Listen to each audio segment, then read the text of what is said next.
வணக்கம். இன்னைக்கு ஒரு அருமையான ஞாயிற்றுக்கிழமை. அதாவது நம்ம நினைக்கிறோம் ஞாயிற்றுக்கிழமை அப்படின்னாலே காரை எடுத்துட்டு அங்கே போகணும், ஃபால்ஸுக்கு போகணும், சினிமாவுக்கு போகணும் அப்படின்னு நம்ம நிறைய பிளான் வச்சுருப்போம். என்னைய பொறுத்தவரை சந்தோஷங்கிறது வீட்டில் இருக்கிறது தான். காலையில் 8 மணிக்கு எந்திரிச்சிருக்கேன்.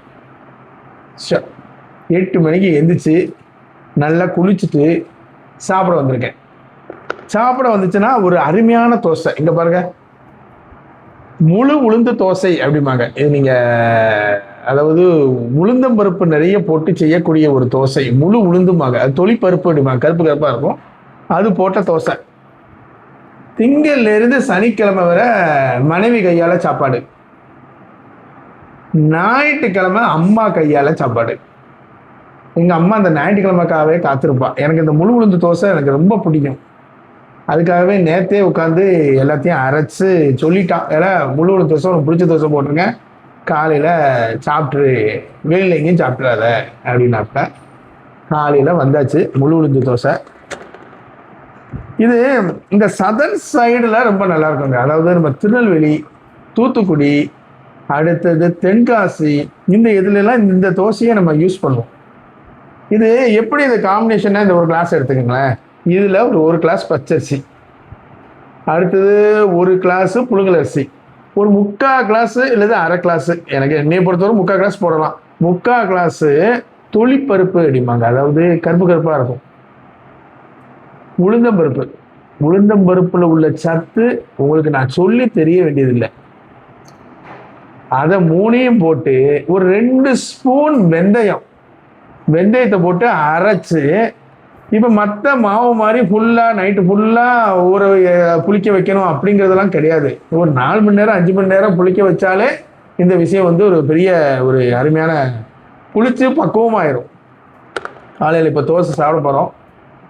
இது நம்ம சதர்ன் சைடில் இந்த பெண்கள் ஏஜ் அட்டன் பண்ணதுக்கப்புறம், அப்புறம் அந்த பாய்ஸ் ஒரு 12 வயசு 13 வயசு அப்படி இருக்கும்போது இந்த 3 பொருளை 3 சாப்பாடை கண்டிப்பாக கொடுப்பாங்க. அது திருநெல்வேலி கண்டிப்பாக கொடுப்பாங்க. என்னன்னா, அந்த முழு உளுந்து தோசை 1, உளுந்தங்களி 1, அடுத்தது உளுந்தம் பருப்பு சோறு அப்படிம்பாங்க. உளுந்து பருப்பு சோறுக்கு எள்ளு துவையலும் அவியலும் சூப்பர் காம்பினேஷன், அட்டகாசமாக இருக்கும். இந்த 3 கொடுக்கறதுனால அவங்களுக்கு இந்த உளுந்துல நமக்கு உடம்புக்கு தேவையான புரோட்டீன் ரொம்ப தேவை. நம்ம ரொம்ப கார்போஹைட்ரேட்டே சாப்பிட்டுட்டு இருக்கும்போது உளுந்து தேவை அப்படின்னு முன்னோர்கள் நினைச்சு அதுக்காக ஏற்பாடு பண்ணப்பட்ட ஒரு உணவு திட்டம் தான் இந்த உணவு திட்டம். ஒரு அருமையான திட்டம். எங்க சின்ன வயசுலலாம் இது கருப்பு தோசை போவாங்க, அம்மா சொல்லுவாங்க. அப்ப அருமை தெரியாது, இதை சாப்பிட மாட்டோம். இப்பதான் தெரியுது இதனுடைய டேஸ்டும் இதனுடைய சத்தும் நமக்கு தெரியுது. இங்க பாருங்க, வெங்காய துவையல் ரெட்டிஷா இருக்கா வெங்காய துவையல். இது சின்ன வெங்காயம், இந்த பாருங்க, சின்ன வெங்காயம், வெள்ளைப்பூடு, புளி, மிளகா வத்தல், நல்லா உப்பு போட்டு நல்லா குறன்னு அரைச்சி வச்சிருந்தோம்னா இவனுக்கு இவன் தான் காம்பினேஷன். இவங்க பேரை பிரிக்கவே முடியாது. கூட ஒருத்தன் வந்தானா ரொம்ப சூப்பராக இருக்கும். அவன் தான் இவன். யாரு? நம்ம நல்லெண்ணெய், அருமையான நல்லெண்ணெய். இந்த பாருங்க, நல்லெண்ணெய் ஊற்றிடுவோமா? 2 கரண்டி ஊற்றலாம். நல்லா செலிக்க போட்டு சாப்பிடலாம். ஏன்னா நல்லெண்ணெயை விரவியாச்சு. ஏன்னா இப்போ ஒரு துண்டு எடுத்துக்குமா, லேசா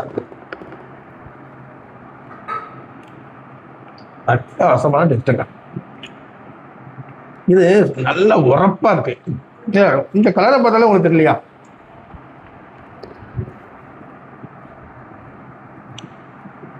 நல்ல கலரு, நல்ல துவையல்.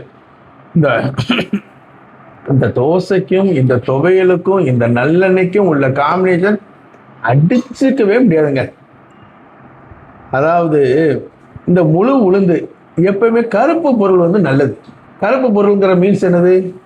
இந்த தொழிற்பருப்பு உள்ள மேலே கருப்பு கருப்பாக இருக்கும், எள்ளு நல்ல கருப்பாக இருக்கும், கருப்பு கொண்ட கடலை. இந்த கருப்பு பொருள்கள் பூராமே உடம்புக்கு தேவையான விஷயம். நம்ம பொதுவாகவே கருப்பு பொருட்களை சாப்பிட மாட்டோம், ஆனால் கருப்பு பொருட்களை சாப்பிடணும். இது இன்னைக்கு ஒரு தோசையில் ஆரம்பிச்சிருக்கேன். 2 தோசை தான் சாப்பிடணும்னு நினைக்கிறேன். ஆனால் நமக்கு 4 5ங்கிறது போயிடும். இது வந்து மற்ற தோசை சாப்பிட்றத விட 2 தோசை சாப்பிட்டா போதும், பசி டக்குன்னு பசியே வராது, கும்முன்னு இருக்கும். ஆனால் மற்ற தோசை சாப்பிட்றத விட அதிகமாக சாப்பிடுவோம், ஏன்னா அவ்வளவு டேஸ்ட்டு, அட்டகாசமான சாப்பாடு. அதாவது எங்கள் அம்மா வந்து பார்த்து பார்த்து எனக்காக செஞ்சு வச்ச ஒரு அருமையான டிஷ் தான் இந்த முழு உளுந்து தோசை. நீங்களும் வீட்டில் கண்டிப்பாக சாப்பிடுங்க, உங்கள் பிள்ளைகளுக்கு கொடுங்க. நிறைய நல்ல சத்துள்ள விஷயங்கள் நிறைய இருக்குது. ஒரு அருமையான ஃபுட்டுன்னு நான் இதை நினைக்க. நீங்கள் சாப்பிடுங்க. உங்கள் வீட்டில் இன்றைக்கி என்ன சாப்பாடுன்னு கமெண்ட் பண்ணுங்கள். நம்ம அடுத்த ஒரு சந்திப்பில் பார்ப்போம். நன்றி, வணக்கம்.